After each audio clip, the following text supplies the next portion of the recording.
Finding it hard to make changes. Like you want to make changes. Maybe you learned about something, a dietary, maybe this brain rewiring, and you're excited about it. You want to do it. You know that it works. You know it'll be good for you, but yet it's just not happening. You're just not doing it. Why is that? This is Renee Thomas at DIY Mental Boost, and we're about to have an answer for you. So you're wondering why can't I just get started? Well, remember, your brain is working off of programs. And this new idea, this new concept that you've decided that you wanted, that's not a part of your program. It's not instilled in there yet. So the brain is not going to effortlessly just do it. It is used to the programs that it is used to. New programs that aren't instilled yet, or new ideas, I should say, or thoughts that you want that are not instilled as programs yet, they're not going to just effortlessly happen. So do not pressure yourself. Just recognize this is a new idea, which means it is not a program yet. So it's going to take conscious effort to do things to make it a subconscious program. Now, with subconscious, it works with what? What's habitual, repetitious. Okay? That's how it works.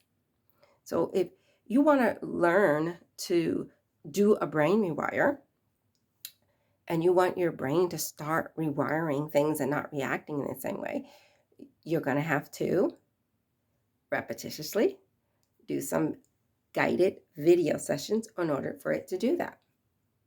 Okay, on the subconscious level. You can also consciously start to rewire your brain also. Okay, so don't freak out if you know about something and yet you're not doing it to the benefit that you think that you can get from it. Remember, your brain is working off of programs all the time. And whatever it is that's new that you're trying to put in your life, it's not a program yet. Okay? So be patient and kind. Because just as with children, when we're teaching them and they're learning, can we nitpick at everything they're doing? Can we point out and pressure them and expect them to be more productive? Does that how it works? No, it doesn't. Your brain is the same way. Okay? Your brain goes with the highest vibe.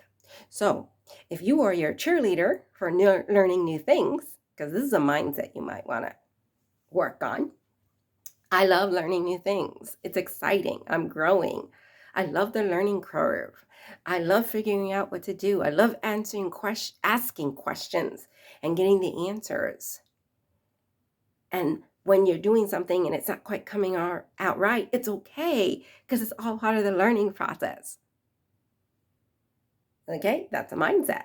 And if you have that mindset, then when it comes to something new and you're trying to implement it or get it started, your brain is not going to be like, hey, what's wrong with you? Why aren't you doing it? You don't have any motivation. What is wrong? What's wrong with me? That is all demotivating. And it causes the brain to go even more. Okay?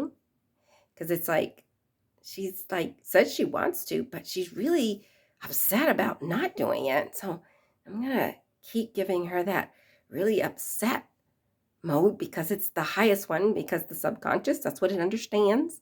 Okay, actually it doesn't really understand, it just knows that. And so when it goes with that high vibe of irritation because I'm not doing what I'm supposed to, it'll just give you lots of opportunities to talk about how you're not doing what you should be doing or making things happen so that you can't do what you said that you want. Be kind to yourself. Be nice. When you want to do something new, you want to stay motivated. There are easy ways to do that, such as one, you might want to take a small step towards your goal. That's it. You might want to do some brain rewiring to see what is it that is maybe making it difficult for you to say that, oh, I can do this diet, or I can do this brain rewire, or I can do that. Okay, so be really kind to yourself, be really gentle, endearing to yourself. Okay, your brain is your best friend. And if you treat it nice, it will treat you nice. It will give you feelings that you can use, that will motivate you, not feelings that you can use to demotivate you. Okay, so remember, when you're learning something new, when you're doing something new, there is always a learning curve. That is natural. It's just like going to a job. People get all anxious. I don't know what I'm going to do. I don't know people. Of course, you don't know people. It's the first time you're going there. You don't know what to do. Yes, because it's a new job. It's okay. You may want to go in and rewire to say, why is that a problem? Why does that make me feel so anxious? Okay. We run programs all the time. And the programs that we have, some of them are causing these low vibe reactions that are not helping us to be excited about new things in life, about changes, about doing new things, about growing, about experiencing new things. It really makes the brain more into wanting to be in control of everything. So we have basic needs, and one of them is safety. That's natural, and that's okay. But there's also variety. So when you stay safe all the time, your need for variety is neglected. And then sometimes that's why people go through like life crises, or they just feel, what's the purpose in life? Or they feel that they're not accomplishing things. And that's because they're staying in their little box. Okay? So the programs that we put into our brain, okay, are the programs that we're going to enhance, whichever way you want to do that. They're going to be balanced. It's going to give you both worlds. We tend to go with one end of an extreme to the other. I'm going on a diet, no, all of this, never again for the rest of my life. And the brain is like, what are you talking about? That is not the way we do things. And it fights you, fights you, fights you, fights you, fights you. And it's hard. So every time you think of a diet, it's hard. Every time you think of doing a change, starting a regimen of exercise, oh, it's hard. And that is because repetitiously, because the way we're feeding our brain, we encourage the brain to continue to make things hard and difficult because we say it's going to be hard and difficult. And we don't realize that by saying that all the time, that we're actually giving more fuel to the fire that we're wanting to put out.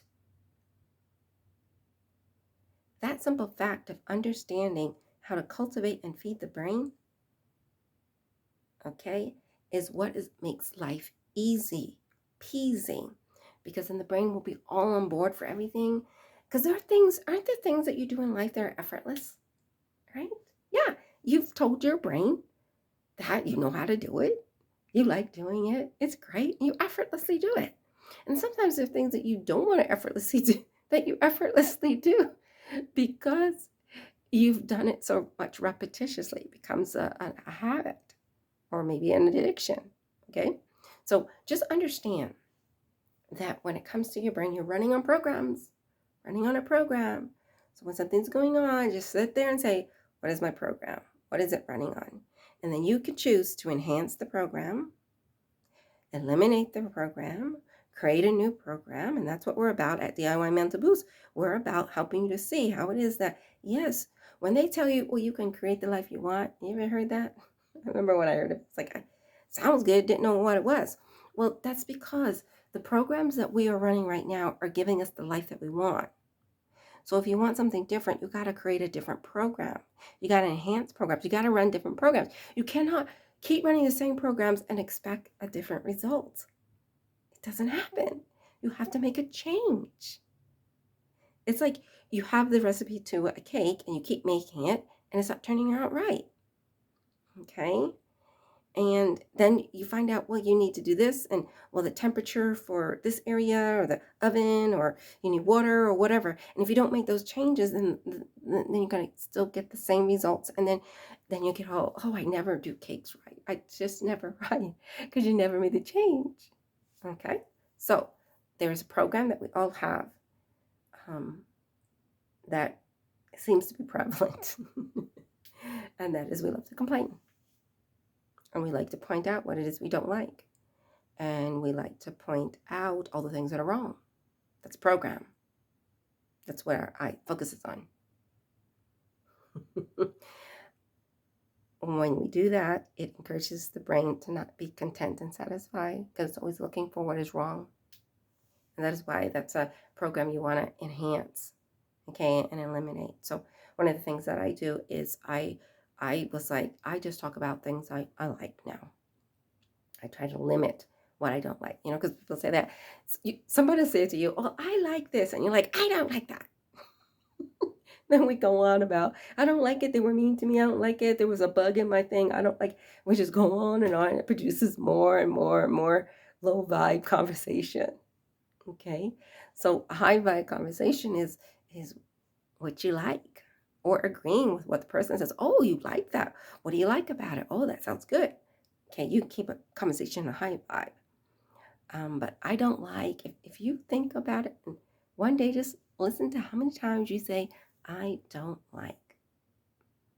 And then you wonder why you're not satisfied with things, because the brain goes with what is what, the most dominant. And so you'll get a little satisfaction talking about what you don't like, but it's not permanent satisfaction. That's why you have to keep talking about what you don't like. You don't realize that is the program that you're creating. Okay, so in order to stop that, you'll talk about the things that you like, and you'll agree with people when they say they like things. Don't disagree with them. Oh, no, that wasn't any good. Oh, that team's not any good. Oh, right? Oh, that song isn't good. That song from my day is much better than that new version. Those particular ways of having conversations with people actually produces in your brain to be resistant to flexibility, to change, and resistant to looking for the good. It is actually training the brain to focus, training it to hone like an arrow, true to the eye of what is not good, what you don't like. And then you're wondering why everything around me just doesn't seem good. Okay. So what you want to do is you want to be conscious of the conversations that you have developed, and see how your life will change when you actually start talking about, I like, and I agree with you. That sounds great that you like that so